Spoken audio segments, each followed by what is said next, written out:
RAB নিয়ে Deutsche ভেলের report খতিয়ে দেখবে যুক্তরাষ্ট্র, কি আছে প্রতিবেদনে। এবং সর্বশেষ জানাবো, উপজেলা নির্বাচনে দলীয় নেতাদের মনোনয়ন প্রত্যাহারের নির্দেশ বিএনপির। এতক্ষণ শুনছিলেন সংবাদ শিরোনাম, এবার বিস্তারিত। র্যাব নিয়ে ডয়েচে ভেলের রিপোর্ট খতিয়ে দেখবে যুক্তরাষ্ট্র, কি আছে প্রতিবেদনে। র্যাবকে নিয়ে ডয়েচে ভেলে এবং নেত্র নিউজে প্রকাশিত রিপোর্ট সতর্কতার সঙ্গে পরীক্ষা করবে যুক্তরাষ্ট্র। একই সঙ্গে তারা জানিয়েছে, মানবাধিকার লঙ্ঘনকারীকে জবাবদিহির আওতায় আনা উচিত। যুক্তরাষ্ট্রের পররাষ্ট্র মন্ত্রণালয়ের নিয়মিত ব্রিফিংকালে এ মন্তব্য করেছেন মুখপাত্র বেদান্ত প্যাটেল। একজন সাংবাদিক এই সময় তার কাছে প্রশ্ন করেন, সম্প্রতি জার্মান ভিত্তিক সংবাদ মাধ্যম ডয়েচে ভেলে এবং সুইডেন ভিত্তিক নেত্র নিউজ অনুসন্ধানী প্রতিবেদন প্রকাশ করেছে। তাতে বলা হয়েছে, বাংলাদেশে র্যাব বিচার বহির্ভূত ও রাজনৈতিক হত্যাকাণ্ডে জড়িত। প্রথমবারের মতো দুজন হুইসেল ব্লোয়ার এই বাহিনীর ভেতরের তথ্য প্রকাশ করেছেন। বলেছেন, এই হত্যাকাণ্ডে উপরের নির্দেশ থাকতে পারে, এ নিয়ে কোনো ব্যবস্থা নেওয়া হবে কিনা। জবাবে প্যাটেল বলেন, এই আর্টিকেল এবং ভিডিওর বিষয়ে আমরা সতর্কতার সঙ্গে পরীক্ষা করে দেখব। আশা করি বাংলাদেশ সরকারও তা করবে।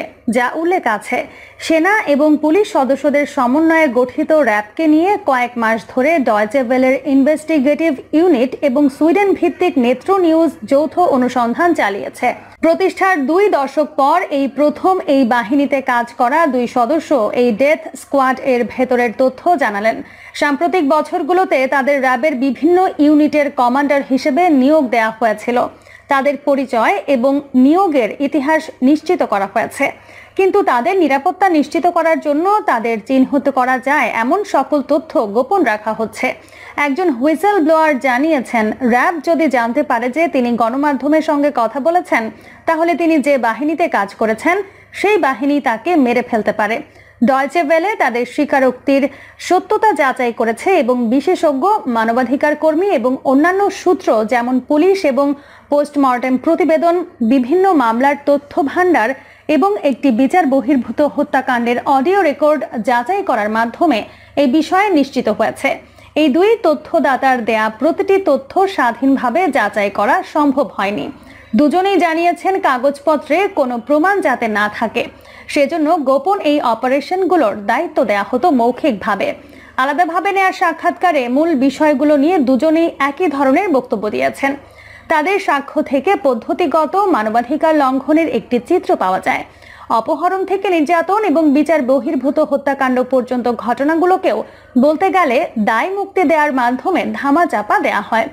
ডয়েচে ভেলেকে দেয়া এক ইমেলে এই অভিযোগকে কাল্পনিক, বানোয়াট এবং রাজনৈতিক উদ্দেশ্য প্রণোদিত আখ্যা দিয়ে অস্বীকার করেছে স্বরাষ্ট্র মন্ত্রণালয়।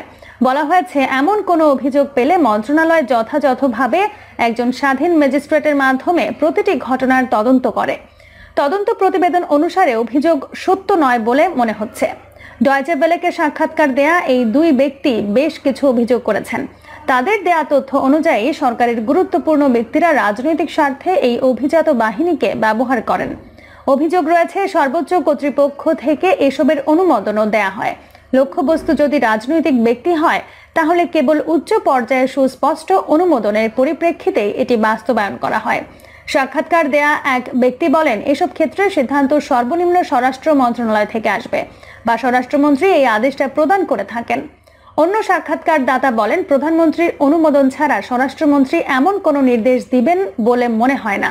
তিনি বলেছিলেন, আওয়ামী লীগের প্রধান এবং বাংলাদেশের বর্তমান প্রধানমন্ত্রী শেখ হাসিনার কথা, যিনি 2009 সাল থেকে দেশের ক্ষমতায় আছেন। একজন হুইসেল ব্লোয়ার বলেন, যেসব টার্গেটকে স্বরাষ্ট্রমন্ত্রী বা তার উপরের কেউ, যেমন বাংলাদেশের প্রধানমন্ত্রী নির্ধারণ করে দেন, তাদের বিষয়টি প্রাধান্য দিয়ে দেখা হয়। এই অভিযোগটি নিরপেক্ষভাবে যাচাই করতে পারা যায়নি। তবে প্রাতিষ্ঠানিকভাবে র্যাব স্বরাষ্ট্র মন্ত্রণালয়ের অধীনে এবং এর সর্বোচ্চ কর্মকর্তা প্রধানমন্ত্রীর কাছে জবাবদিহি করেন। ডয়েচে ভেলে এবং নেত্র নিউজ এ বিষয়ে স্বরাষ্ট্র মন্ত্রণালয় এবং প্রধানমন্ত্রীর কার্যালয়ের সঙ্গে যোগাযোগ করেছে। স্বরাষ্ট্র মন্ত্রণালয় বিষয়টি অস্বীকার করেছে এবং এসব অভিযোগকে বিভ্রান্তিকর এবং রাজনৈতিক উদ্দেশ্য প্রণোদিত বলে প্রত্যাখ্যান করেছে। ডয়েচে ভেলেকে দলীয় দৃষ্টিভঙ্গি প্রচার না করার বিষয়ে সতর্ক করেছে মন্ত্রণালয়। প্রধানমন্ত্রীর কার্যালয় থেকে কোনো উত্তর দেয়া হয়নি। ডেথ স্কোয়াড এর ভেতরের তথ্য, চেইন অব কমান্ড বিষয়ে বিস্তারিত বলা ছাড়াও এই দুই তথ্যদাতা অভিজাত এই বাহিনীর ভেতরের অনেক তথ্য উন্মোচন করেছেন। কোনো টার্গেটকে যখন মেরে ফেলার সিদ্ধান্ত নেওয়া হয় তখন বেশ কিছু পদক্ষেপ সতর্কতার সঙ্গে গ্রহণ করা হয়। প্রথমে একটি স্থান নির্ধারণ করা হয়, লোকচক্ষুর আড়ালের একটি স্থান বেছে নেওয়া হয় যাতে কোনো সম্ভাব্য সাক্ষী না থাকে। ঢাকায় এমন এক জায়গা হচ্ছে শহরের মধ্য দিয়ে বয়ে যাওয়া দূষিত তুরাগ নদীর তীর, আরেকটি হচ্ছে কক্সবাজার এবং টেকনাফের মধ্যকার ৮০ কিলোমিটার দীর্ঘ মেরিন ড্রাইভের কিনারা। এরপর সাধারণত গভীর রাতে যখন রাস্তা জনমানব শূন্য থাকে এবং দোকানপাটও বন্ধ হয়ে যায়, কোনো কিছু বুঝতে না দিয়ে টার্গেটকে আটকে চোখ বেঁধে একটি বেসামরিক গাড়িতে তুলে নির্ধারিত স্থানে নিয়ে যাওয়া হয়। একজন তথ্যদাতা জানান, ঘটনার শিকার কিছু ব্যক্তি জীবন ভিক্ষা চান, অন্যরা চুপ থাকেন। এরপর টার্গেটকে গুলি করে তার রক্তক্ষরণে মৃত্যু হওয়া অবধি অপেক্ষা করা হয়। যখন তাদের নড়াচড়া বন্ধ হয়ে যায় তাদের চোখের কাপড় খুলে ফেলা হয়।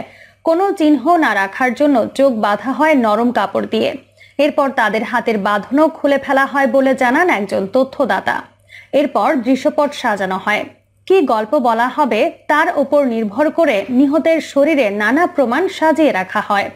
যদি গল্পটি দুই গ্যাংয়ের মধ্যে মারামারির হয় তাহলে মাদক এবং ইয়াবা মৃতের সঙ্গে রাখা হয়। সন্দেহভাজন জিহাদি হলে তার শরীরের পাশে ধর্মীয় কাগজপত্র রেখে দেয়া হয়। একজন হুইসেল ব্লোয়ার জানান, উভয় ক্ষেত্রে টার্গেটের সঙ্গে আগ্নেয়াস্ত্র রেখে দেয়া হয়। তিনি জানান, এইসব অস্ত্র অনানুষ্ঠানিকভাবে ভারত থেকে পাচার করে আনা হয়। এরপর ফাঁকা গুলি করে বুলেটের খোসা মাটিতে ফেলে রাখা হয়। কিন্তু কিছু বিরল ক্ষেত্রে র্যাব একেবারে নীরবে কাজ করে।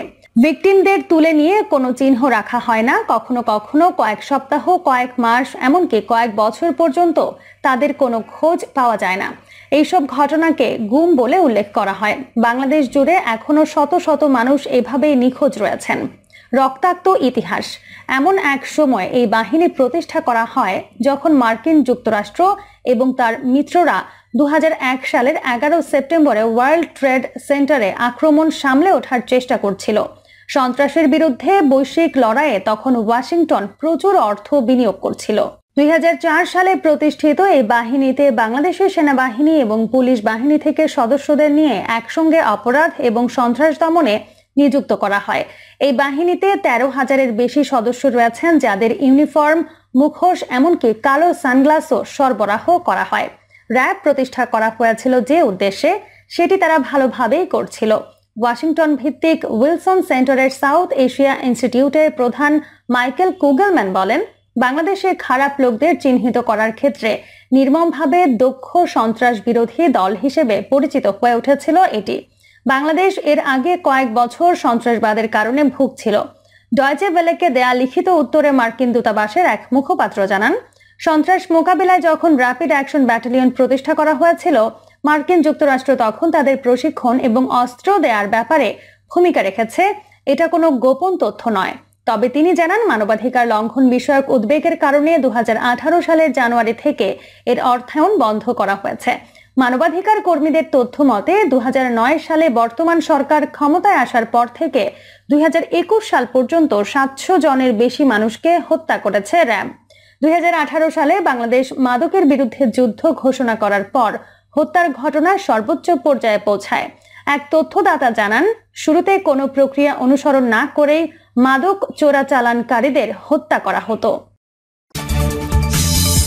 উপজেলা নির্বাচনে দলীয় নেতাদের মনোনয়ন প্রত্যাহারের নির্দেশ বিএনপির। বর্তমান সরকারের অধীনে সংসদ নির্বাচন বর্জনের ধারাবাহিকতায় 8 মে অনুষ্ঠিত হতে যাওয়া উপজেলা পরিষদ নির্বাচন বর্জনের কথা ইতোমধ্যে জানিয়েছে বিএনপি। এবার দলের যেসব নেতাকর্মী নির্বাচনে অংশ নিতে মনোনয়ন ফরম সংগ্রহ করেছিলেন তাদের মনোনয়ন প্রত্যাহার এবং ভোট বর্জনের নির্দেশ দিয়েছে দলটি।